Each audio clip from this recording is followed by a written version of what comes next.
आदरणीय प्यारा विद्यार्थी भाइ बहिनीहरू नमस्कार। म धीरेन्द्र नेपाली।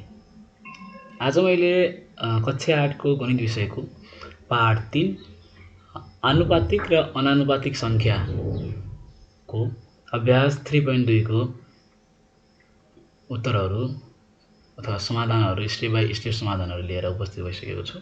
भिडियो मनपर्छ भने भिडियोलाई लाइक शेयर र हाम्रो च्यानललाई सब्स्क्राइब गर्न चाहिँ नबिर्सनु है। यस अभ्यासमा चाहिँ हामीले वैज्ञानिक सङ्केतको बारेमा चाहिँ अध्ययन गर्नुपर्ने हुन्छ। अब सबैभन्दा पहिले त वैज्ञानिक सङ्केत भनेको के हो भन्ने कुरालाई चाहिँ यहाँ मैले स्पष्टसँग लेखिदिएको छु। वैज्ञानिक सङ्केत भनेको निकै ठुला वा निकै साना सङ्ख्याहरूलाई सजिलोसँग लेख्ने र बुझ्ने तरिका हो। यसलाई सामान्यतया a × 10 को पावर n को रूपमा लेखिन्छ, जहाँ a को मान 1 वा 1 भन्दा ठुलो र 10 भन्दा सानो हुन्छ। यो a भन्ने सङ्ख्याको मान चाहिँ हैन 1 भन्दा ठुलो र 10 भन्दा सानो हुन्छ भने यहाँ एउटा पूर्णाङ्क हुन्छ, यहाँ एउटा इन्टिजर हो, त्यो चाहिँ जति पनि हुन सक्ने भयो, -इन्फिनिटी टु +इन्फिनिटी सम्म है। वैज्ञानिक सङ्केतको आवश्यकता र महत्त्व भनेको छ। वैज्ञानिक सङ्केतको चाहिँ हामीलाई आवश्यकता किन पर्यो त भन्दाखेरि लेख्न र पढ्न सजिलो हुने भएकाले चाहिँ यसको आवश्यकता पर्यो। जस्तो उदाहरण हेर्ने भने सूर्यदेखि पृथ्वी वा अन्य ग्रहहरूको दूरी लाखौँ करोडौँ किलोमिटर हुन्छ। साँच्चै नै हाम्रो पृथ्वीदेखि सूर्यसम्मको दूरी 14 करोड 88 लाख किलोमिटर हैन। जस्तै अब यहाँ लेखेको छ 4 खर्ब 49 अर्ब 50 करोड 60 लाख किलोमिटर। यति धेरै शून्य भएका सङ्ख्याहरू लेख्न र पढ्न गाह्रो हुन्छ।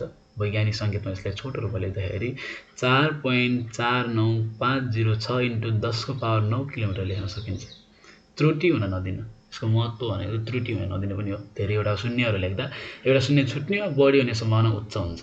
वैज्ञानिक सङ्केतले यस्ता गल्तीहरू हुनबाट बचाउँछ। वैज्ञानिक र गणितीय गणनामा सहजता, परमाणुको आकार, प्रकाशको गति र अन्तरिक्षका दूरीहरू जस्ता विषय गणना गर्दा वैज्ञानिक सङ्केतले समय र प्रयास दुवैलाई बचत गराउँछ। यी कारणहरूले पनि हामीले वैज्ञानिक सङ्केत चाहिँ गणितमा पनि पढ्नुपर्छ। यसको यो चाहिँ हामी प्रायः चाहिँ साइन्सको क्षेत्रमा चाहिँ बढी हुने गरेको देखिन्छ। भौतिक विज्ञानका क्षेत्रहरूमा चाहिँ यसको प्रयोग चाहिँ बढी हुन्छ। ल त हामी चाहिँ अभ्यासतिर लागौँ। अभ्यास 3.2 मा चाहिँ तलका दशमलव सङ्ख्यालाई वैज्ञानिक सङ्केतमा लेख्नुहोस् भनेको छ है। हामीले योभन्दा अगाडि चाहिँ कस्तो सङ्ख्यालाई आनुपातिक भन्ने, कस्तो सङ्ख्यालाई अनानुपातिक भन्ने, कस्तो सङ्ख्यालाई दशमलव सङ्ख्या भन्ने भनेर योभन्दा अघिल्लो युनिटमा चाहिँ पढिसकेका छौँ। यसको चाहिँ केही नियमहरू रहेका छन्, जो नियमहरूको युज गरेर तिमीहरूले आफै पनि सजिलैसँग चाहिँ यी प्रश्नहरू हल गर्न सक्छौ है।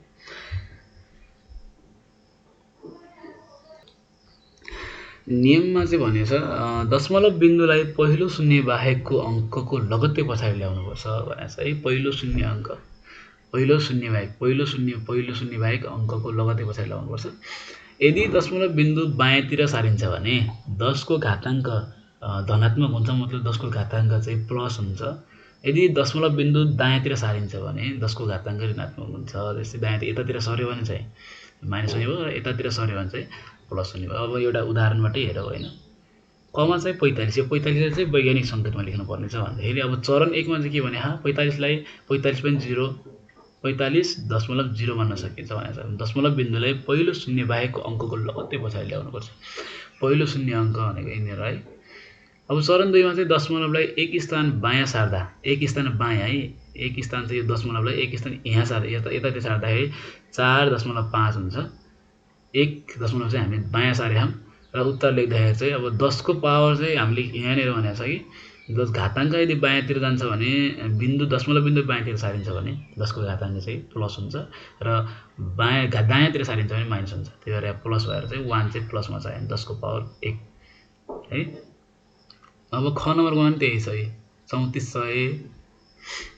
अब यसलाई दशमलव चाहिँ राख्ने, 3400 भनेको चाहिँ 3.400 लेख्न सकिन्छ। यसलाई चाहिँ दशमलव चाहिँ यो 0 देखि एउटा 0, दुईटा 0, तीनटा 0 पछि चाहिँ दशमलव लागेको कारणले गर्दाखेरि चाहिँ हामीले चाहिँ तीनवटा 0 पछि है 0, एउटा 0, दुईटा 0 र एउटा नम्बर भनेपछि यो 3 प्लेस पछि चाहिँ हामीले दशमलव लगाएको छ भने त्यही भएर चाहिँ हामीले 10 को पावर चाहिँ 3 लेखेका छौँ। यो चाहिँ बायाँतिर सारेर दशमलव लगाएको कारणले गर्दाखेरि चाहिँ यहाँ चाहिँ प्लस भएको छ। अब ग नम्बरमा 0.000023 छ। अब यहाँ त पहिल्यै 0 छ हैन, त्यही भएर चाहिँ अब दशमलव चाहिँ हामीले के गर्ने, यसलाई चाहिँ अङ्क भएकोतिर सार्ने हो नि त, दायाँतिर सार्ने भनेपछि हामीले चाहिँ एउटा जिरो, दुईवटा जिरो, तिनवटा जिरो, चार जिरो, पाँचवटा जिरो पछि चाहिँ बल्ल नम्बरमा दशमलव लगाइरहेको छ है 2.3। त्यही कारणले गर्दाखेरि यसको चाहिँ दायाँतिर सार्दाखेरि के हुन्छ, यसको घाताङ्क ऋणात्मक हुने भएको कारणले 10 को पावर -5 भएको है। यसरी तपाईँहरू चाहिँ भिडियो पज गरेर मजासँग चाहिँ लेख्न सक्नुहुन्छ, पढ्न सक्नुहुन्छ है।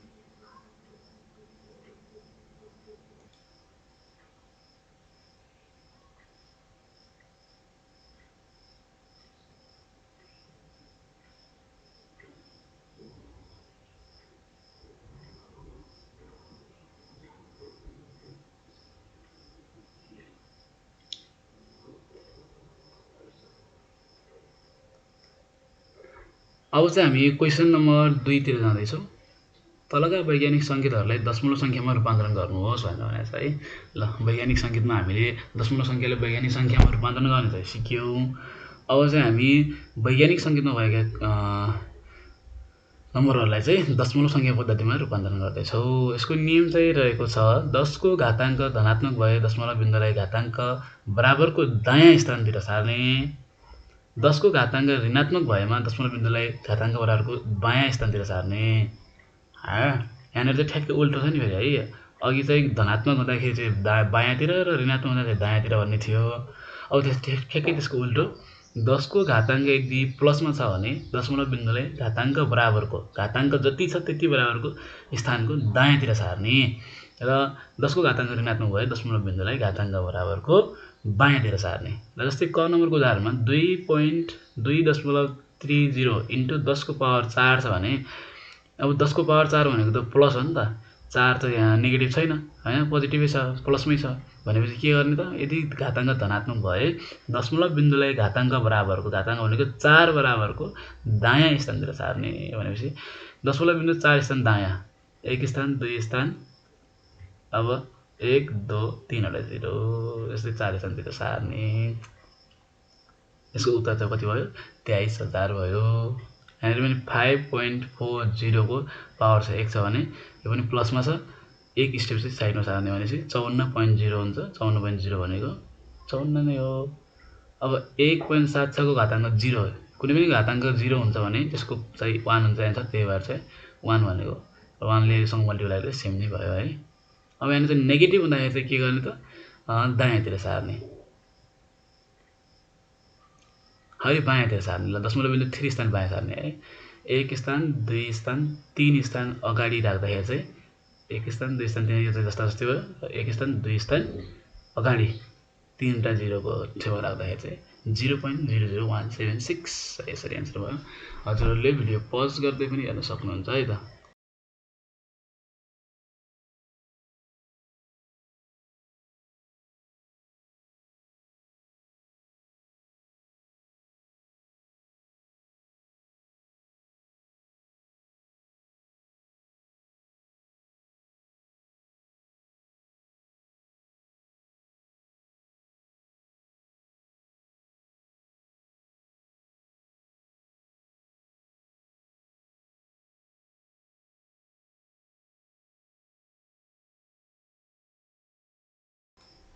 ल, यहाँ चाहिँ व्यवहारिक प्रश्नहरू पनि छन्, शाब्दिक प्रश्नहरू। एउटा सामान सहितको ट्रकको तौल 12,000 केजी छ अरे है। उक्त तौललाई वैज्ञानिक सङ्ख्यामा लेख्नुहोस् भनेर दिएको तौल चाहिँ 12,000 केजी छ। अब दशमलव बिन्दुलाई 4 स्थान बायाँ सार्दा के हुन्छ, बायाँ सार्दाखेरि 1.2 हुन्छ। उक्त अब उत्तर चाहिँ 1.2 इन्टु 10 को पावर 4 केजी यसरी लेख्न सकिन्छ है।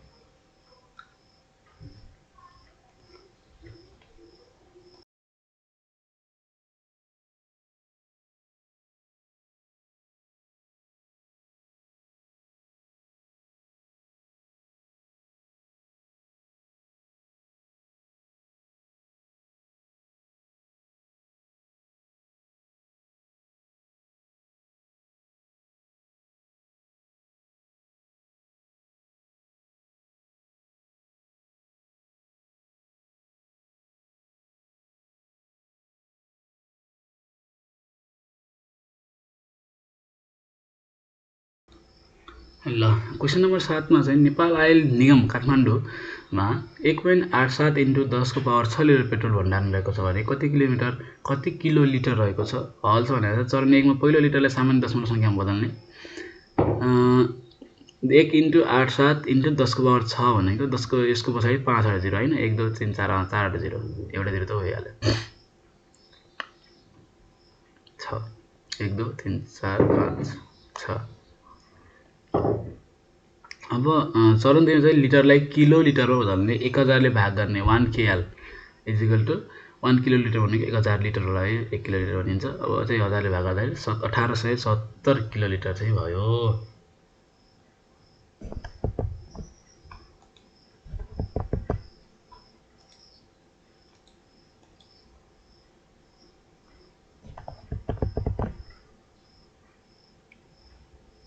अब यदि यसलाई वैज्ञानिक सङ्ख्यामा व्यक्त गर्ने भने 1.87 इन्टु 10⁻3 किलो लिटर हुन्छ त उत्तर 1870 किलो लिटर वा 1.87 इन्टु 10⁻3 किलो लिटर है। प्रकाशको गति करिब 3 लाख किलोमिटर पर सेकेन्ड छ यसलाई वैज्ञानिक सङ्ख्यामा लेख्नुहोस् भनेको छ। यसलाई वैज्ञानिक सङ्ख्यामा लेख्दा चाहिँ 3.0 वा 3 हुन्छ 3 को पावर 10 को पावर 3 इन्टु 10⁻5 किलोमिटर है।